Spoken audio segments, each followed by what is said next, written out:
Of course, she's a longtime contributing editor at The Nation and former Jerusalem correspondent for The New Yorker. She's also the author of a novel about Palestinians and Israelis set in Jerusalem. It's called Martyrs Crossing.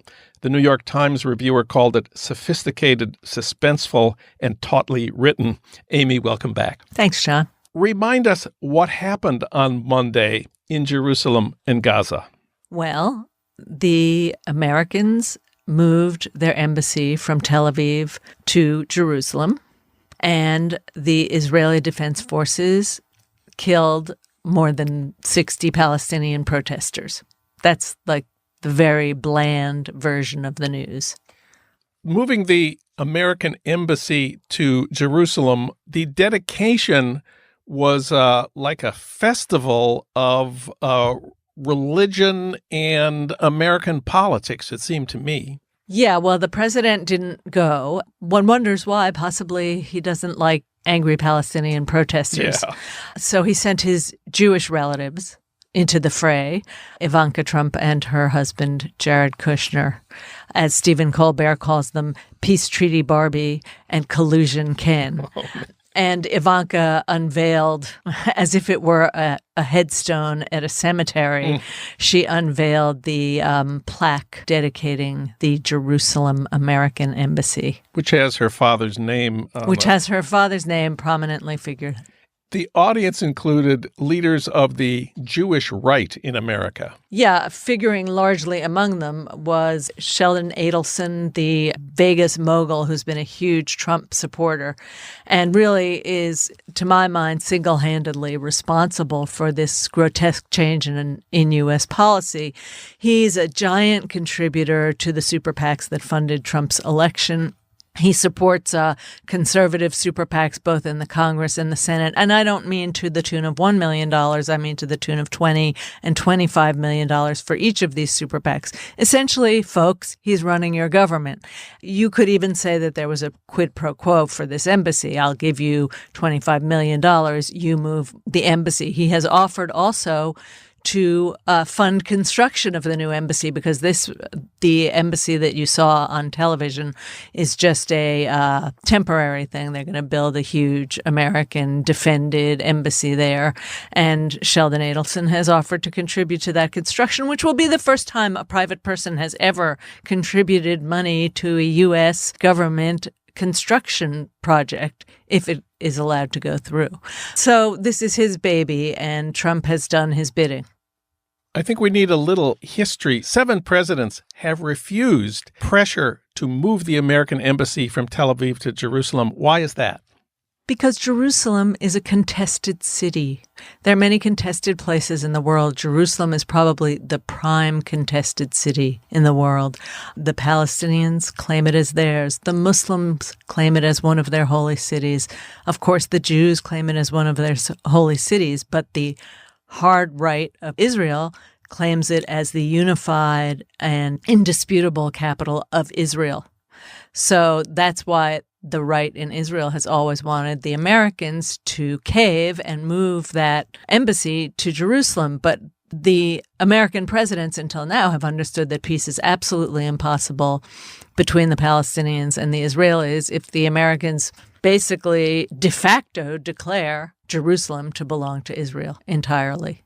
And this is not just a program of the Israeli right and the American Jewish right. There's also a Christian evangelical movement that supports right-wing Zionism. At the dedication, the opening prayer was given by a Dallas megachurch pastor who has said, quote, Mormonism, Islam, Judaism, and Hinduism lead people to an eternity of separation from God in hell. That's who Trump picked to give the opening prayer. And the closing prayer was given by one of America's most prominent end-time preachers who once said that Hitler was sent by God to drive the Jews to their ancestral homeland in Israel. He gave the closing benediction. Want to say anything about the evangelical right and their support for right-wing Zionism? You know, you couldn't have picked two better people to encapsulate the kind of Trump worldview of Israel. This is a situation where conservative fundamentalist Jewry meets conservative fundamentalist American Christianity, and they're pressing a button that is a very dangerous one.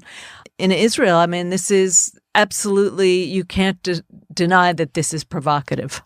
Meanwhile, at the Gaza border, how far away is the Gaza border from 40 minutes by car. 40 minutes by car. I mean, this is like you and I have a commute to school that takes longer than that. I used to go from crazy situations at checkpoints to dinner in Jerusalem, and it's a half an hour drive. It's an amazing closeness. People don't realize how small Israel is. So, meanwhile, at the Gaza fence, there's a movement now, nonviolent mass protests of thousands and thousands of Palestinians challenging Israelis at the fence. Tell us about that. Well, this is something that has been organized in advance of what's called the Nakba. The Nakba is the catastrophe, it translates as, and it is a very grim holiday every year among the Palestinians where they observe the ethnic cleansing of Palestine and the replacement of the Palestinians with the state of Israel. So it's definitely an organized protest to commemorate that and to express, of course, the horror of Gaza right now. There's no clean water in Gaza. The borders are cut off. These people can't get away. Students who are brilliant and wonderful can't go abroad to study. People can't be reunited with their families except with the permission of Israel. So to say that there's no more occupation of Gaza by Israel is actually not even true.